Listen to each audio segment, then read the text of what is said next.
Hey guys, this is Lonnie. How you guys doing? Coming to you today real quick with a Lonnie's life lesson video. Um Actually, I don't know if I would, well, yeah, it is a lesson. Um I was asked by a couple of people about why has it taken me so long to get into a relationship? Why haven't I dated? Why haven't I opened myself up to the possibilities of love? And my thing is that I was never closed. It was just that the individuals who was requesting me wasn't worthy. And what I mean by that is that a relationship, I think, is really built over time. And especially if it's a romantic relationship.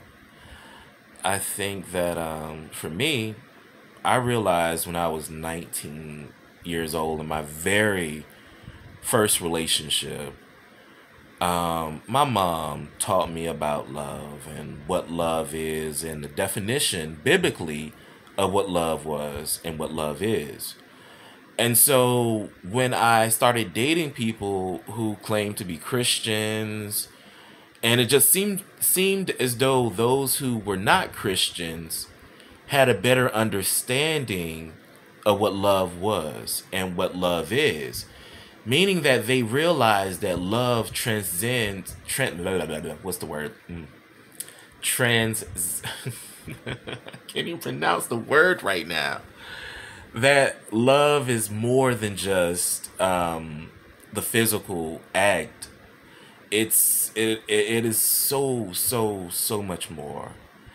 And it is something that you really can't explain. It's like that type of feeling. It just, everything falls in place.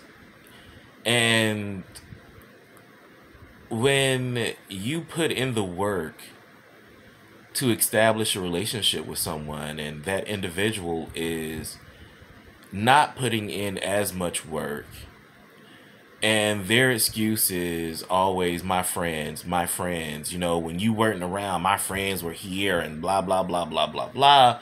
And so it makes me wonder, when people put their friends on a pedestal, are you fucking your friends? Because that's the only way that your friends should come before someone that you're intimate with, and especially someone that you claim that you love.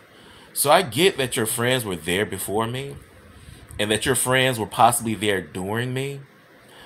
But at some point, if you've known me for over a year, you mean to tell me I can't come first at no point?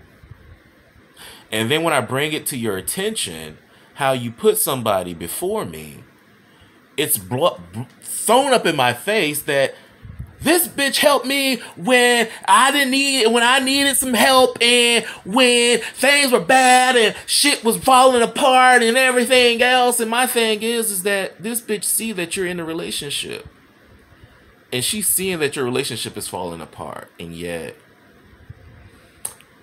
she doesn't do anything to stop it, or this person doesn't do anything to stop it. Or maybe they are, but you're not telling me. So, which later I find out through other people that people do say, that was fucked up how this person did you. It's fucked up how that ended. All this other bullshit. So, but while you're in it, you don't hear that there are people out there who are saying to this individual, that's fucked up. You don't hear these things. But what you do hear and what you do see is that this person I knew before you, or this person has helped me with this and that or whatever. So this is why I can get out my bed when this person called and get dressed in less than 10 minutes and be out the house in less than 5 minutes to go and super save other people because they were super saving me. But meanwhile, here it is. I've made plans with you. You told me to make plans. You tell me everything that you need me to do and I do it, and then yet you still shit on me. And so this is the reason why I haven't dated. Because whenever I do give someone my attention and my time, this is what I'm met with. Bullshit. And then people wonder why I'm quiet. I don't say too much. I just look and I listen because people are so full of shit. And then when you call them out on their bullshit, they fold up like motherfucking lawn chairs and shit. Excuse my language. But then they leave you with these feelings that you have to now navigate through because they chose to take the coward way out. Meaning, I'm not, fat people love to claim health problems when it comes to a motherfucking argument. That's one thing I don't like about fat people. Is that oh my heart, I got diabetes, high blood pressure. Oh, I'm about to have a motherfucking stroke. But yet, bitch, you sitting at the motherfucking restaurant eating motherfucking a ribeye motherfucking steak, raw, medium well. You drinking a motherfucking Corona inside of a big ass 32-ounce big ass glass and motherfucking motherfucking Mexican restaurants and shit. Where the fuck is your health at then? Oh my gosh, people. Let me calm down because people love to claim when I get excited or my voice gets a little elevated. Oh, Lonnie, you're getting your feelings. Oh, Lonnie, you're becoming angry. Oh, Lonnie, it's this and oh, Lonnie, it's that. But yet, when a rapper does it, oh, yeah, my nigga, yeah, that's what I'm talking about. When a singer does it, like Whitney Houston, when she comes up for her climax of her song or something, or when Fantasia does it. And Lord knows, Fantasia sounds like not Daffy Duck, but Daisy Duck on motherfucking helium. However, she can motherfucking sing. Then I get told, you're so irate. You need to calm down. Calm down. Drink some milk. Just because a black man or a man, period, express ourselves through our vocal cords doesn't mean that we have some type of aggression and some type of anger that we're ready to fucking fight. We're just expressing how we feel through our voices, just like you express how you feel through your voices and through your artwork and through your shady ass motherfucking comments that all these gay men in Atlanta seem to like to do.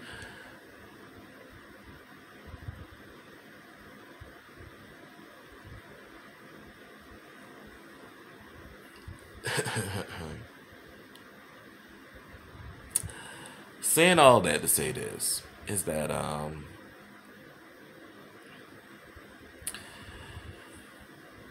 I really feel and always have felt that if somebody really wants to be with you, they will move heaven and earth to be with you.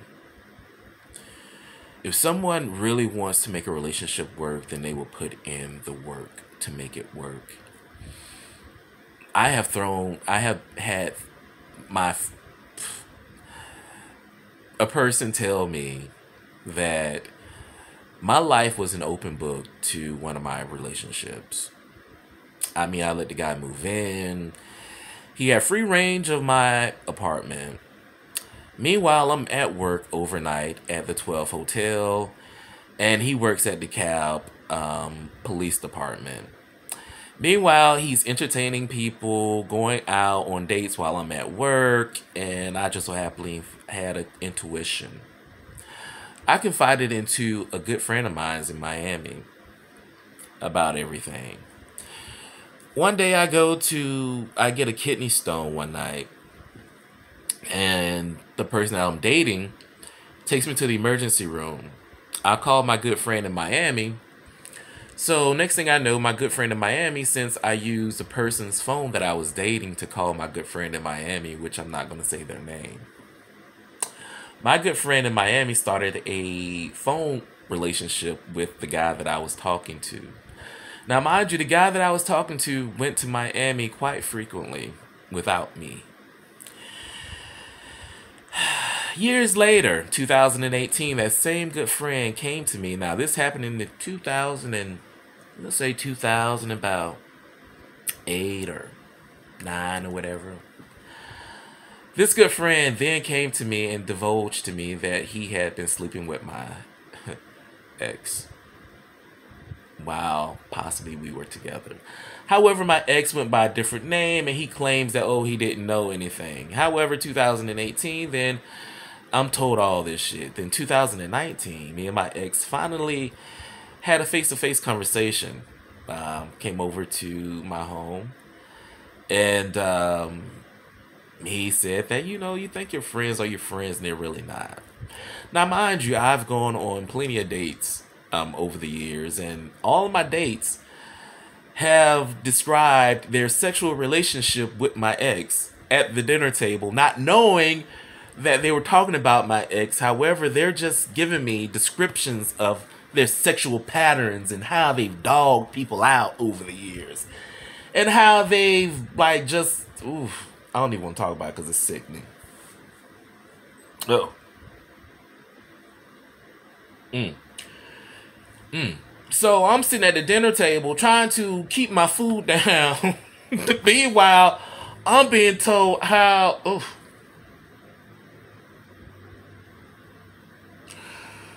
Then my ex calls me, cuss me the fuck out, and says nobody in Atlanta knows that I've ever dated you. Why the fuck you always talking about me and blah blah blah blah blah blah blah. And meanwhile, I'm just like, dude, do you realize that this man just laid you out and many others have laid you out? And then people sit in Atlanta like they don't talk. I'm like, people, y'all act like y'all don't talk about these people. And then I'm getting cussed out by my ex because he's done had sex with somebody in New Jersey who that person is a friend of a friend, then that friend of a friend cussed me the fuck out because and then people wonder why I'm always to myself. I don't got time for the bullshit. I just don't. And then people will make you feel as though that your mental health is the one that's in question. If you do start believing people, you do become what you succumb to. But anywho, that's a lesson that I had to learn the hard way. And hopefully, I think we all have to learn that lesson, to be honest. People can tell us till they're blue in the face. But if you never take the time out to examine the people that you have in your life, you will never see it. You will never see it. And sometimes the people that you have in your life don't even see that they're users. So, man. But anywho, I guess we all need one another at some point. But remember, if you don't love you, no one else will. So remember, you better wake up because it's a beautiful feeling. Until next time, look for me in the sun, and I really need to clean up my room. But I do enjoy my view. I do like my view. I really do. Have a good day, guys. Bye.